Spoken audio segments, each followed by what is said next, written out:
Asterisk the Reddin estate in Aspen was something out of a lifestyle magazine, polished, pristine, and heartbreakingly empty. The moment you stepped through the carved oak doors, you felt the stillness settle on your skin. It was the kind of silence that didn't ask for peace, it demanded it. The chandeliers glittered above, untouched. Toys remained scattered in corners, but no one played with them. No laughter echoed through the marbled halls anymore. Not since Grace Reddin died. Asterisk Grace wasn't just the boy's mother, she was the sun that warmed every part of that cold house. And when her car wrapped around a tree one rainy night on the way back from a charity gala, it wasn't just the boys who lost someone. It was the home itself. Now it was a cage. Eli, Ben, and Noah 6-year-old triplets with matching blonde curls and angry eyes had been through 17 caretakers. The longest lasted 2 days.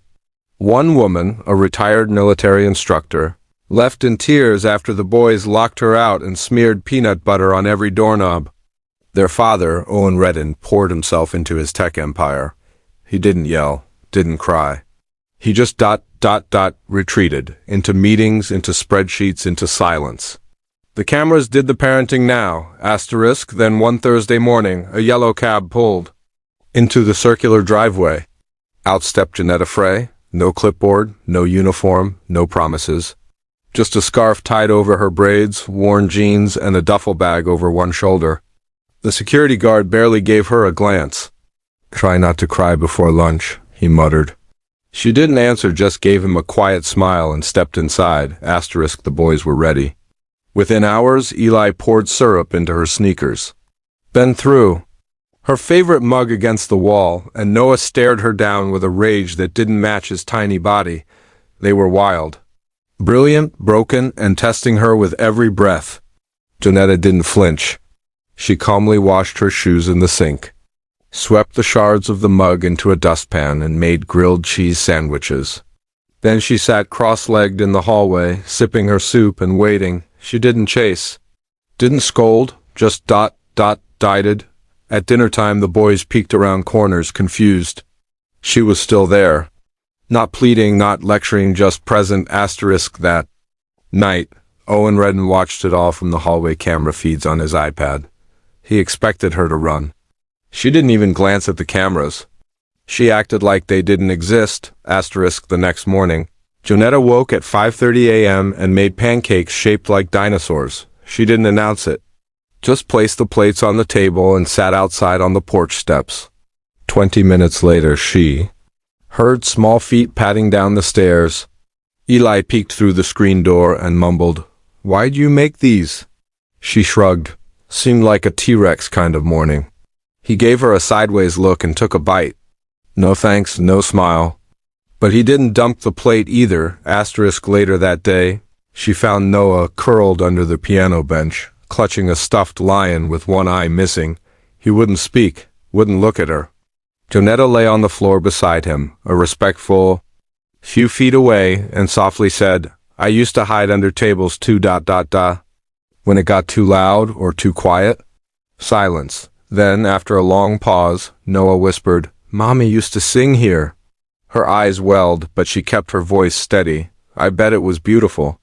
He didn't respond, but he didn't leave either. Asterisk Ben was the hardest. Defiant, sharp, loud. He'd yell insults just to see if she'd break. When he threw a bowl of cereal across the kitchen and screamed, "You're not my mom?" Jonetta calmly grabbed a towel, cleaned up the mess, and said, "You're right, I'm not. But I'm not leaving either." He stormed off. But that night she found a drawing tucked under her door. Stick figures, 4 of them, 3 boys. One woman with a scarf. She tucked it into her journal without a word. Asterisk by the end of week 1, the boys had stopped their sabotage. Not because they trusted her, but because they were watching, observing. Testing her in quieter ways now, and Jonetta? She kept showing up, pancakes at dawn. Nightlights replaced when they flickered. Telling them stories, not fairy tales, but her life. About growing up in the south side of Chicago. About losing her brother Jamal to an asthma attack when she was 9. About how she used to sit at the bottom of her grandmother's bed, learning how to be still, asterisk she didn't sugarcoat. She told them what pain looked like, what staying looked like. And in those stories, they saw pieces of themselves. Asterisk, on a rainy Tuesday, Jonetta taught them how to fold laundry. Eli folded socks into balls. Badly, then complained loudly. Noah didn't speak, but he sat there with them, folding one shirt at a time, slowly, carefully. That night, all three fell asleep on the same bed, hers. They snored like puppies. She stayed awake, brushing back their curls, wondering if this quiet healing was what her brother would have needed too. Asterisk. Owen noticed the difference first in the cameras, then in the house itself. The laughter returning? The way Eli would reach out to hold Jonetta's hand as they crossed the hall. The way Noah leaned against her hip when he got tired. The way Ben started asking questions instead of throwing things. He hadn't seen his sons this calm in 2 years. Asterisk. One evening, he found Jonetta asleep on the couch. All three boys draped over her like a blanket. Her hands still rested on Ben's back. The TV was playing an old cartoon. Owen stood in the doorway, unsure whether to speak or back away. Then Jonetta's eyes opened. She didn't jump, didn't move, just looked at him with tired, steady eyes. You okay? She whispered. He hesitated, then nodded. They haven't slept like this since Grace. His voice cracked on the name. Jonetta gave him a soft look. It's not magic. It's just showing up again and again. Asterisk. They stood in silence. Then he whispered, You make this place feel alive again. She looked down at the boys and said, No, they do. I just reminded them how. Asterisk. Months passed. Spring replaced winter. The house filled with drawings on the fridge, toys underfoot, and the scent of cinnamon rolls every Sunday. Jonetta became more than just help. She became their rhythm, their reset, their reminder that pain doesn't vanish, it softens when someone's willing to carry it with you. Asterisk. Ben built a birdhouse with Owen in the garage. Eli painted a mural on the backyard fence. Noah finally let go of the stuffed lion, and Jonetta?